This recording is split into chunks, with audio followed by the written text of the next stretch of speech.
Sir, I just want to thank you for your time. Let me do this digitally as an alternate submission after the Wi-Fi not working on my day of presentation. Sir, class, it's Luke Kona. I'm going to present to you on the National Training Center.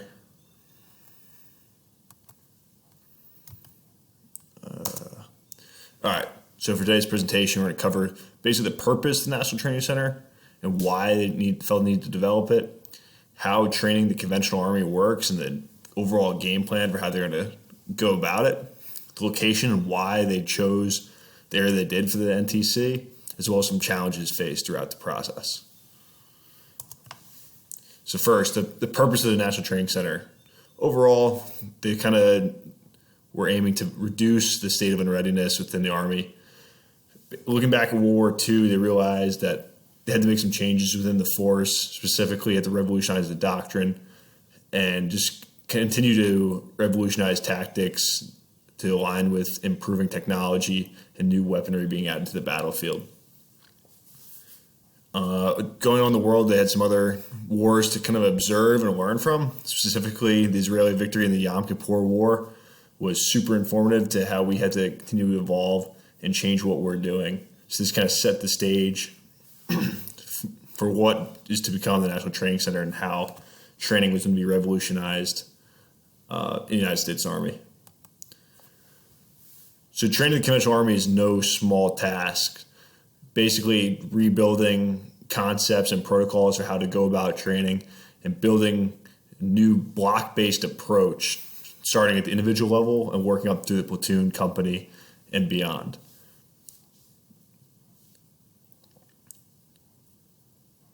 There's an emphasis placed on the combined arms operation and using a vast variety of weapons and technology ranging from artillery, armor, aviation assets, and basically combining the strengths of all of them to mitigate any weakness found individually.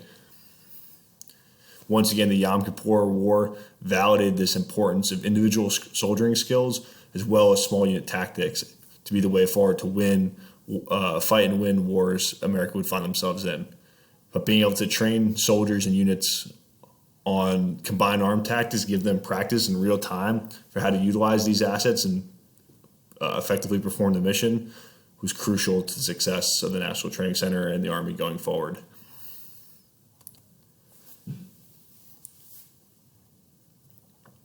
So the design for the NTC. Basically, they had to have a large area that they're able to fire off rounds and basically conduct full-scale warfare without affecting the local population or anything in the area. So that's an installation is about 1,000 square miles in the highest desert of California. To put this in perspective, the area is bigger than the state of Rhode Island. Then looking at the way that NTC was actually going to perform, they developed what's known as the three-pillar program. This consists of a dedicated opposition force, or OPFOR as we know it, experienced officers and soldiers serving as exercise controllers, essentially the cadre or the instructors, both instructing the forces on how to utilize and employ tactics better, but at the same time serving as those referees or officials in the battles to make sure things are going according to plan.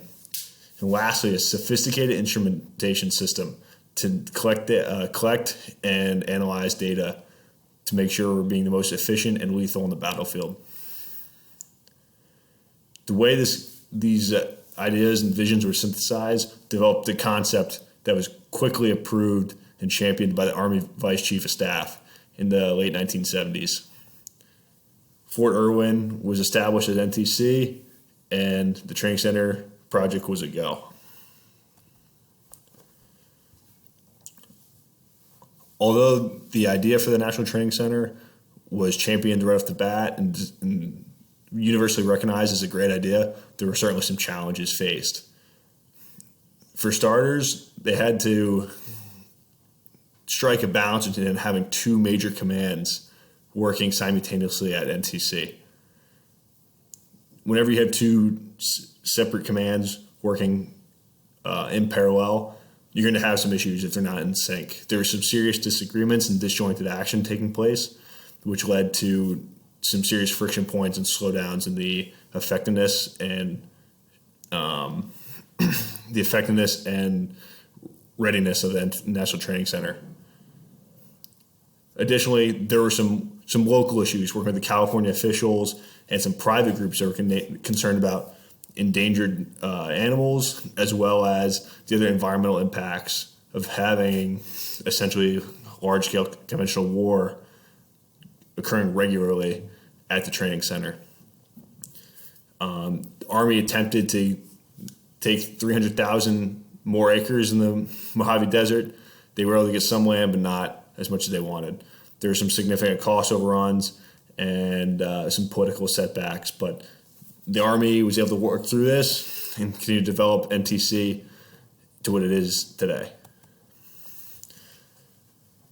NTC has been a success. There's been an outstanding record in the Army moving forward. Soldiers and leaders are better trained and understand their mission set and capabilities and how to perform to the best of their ability on and off the battlefield. Being able to teach tactics in a classroom environment and let the soldiers understand what is expected of them and then test in real time with a very realistic training program and then analyze the data and the results has produced an extremely lethal American Army that is ready to fight and win any of its nation's wars. Looking at this picture right here, you're looking at like basically an AAR, which is a crucial part of what goes on at the National Training Center. You're looking at what the decisions were made and how the soldiers and officers carried out the battle. Then they're able to sit down and learn from it in real time and apply these lessons so they can develop new SOPs and TTPs in order to be the most effective and lethal force possible. Sir, class, that concludes my brief. Any other questions, I'm willing to take in the Teams chat or hopefully in person when we get back to school soon. Sir, once again, thanks for your time and being so flexible with this presentation.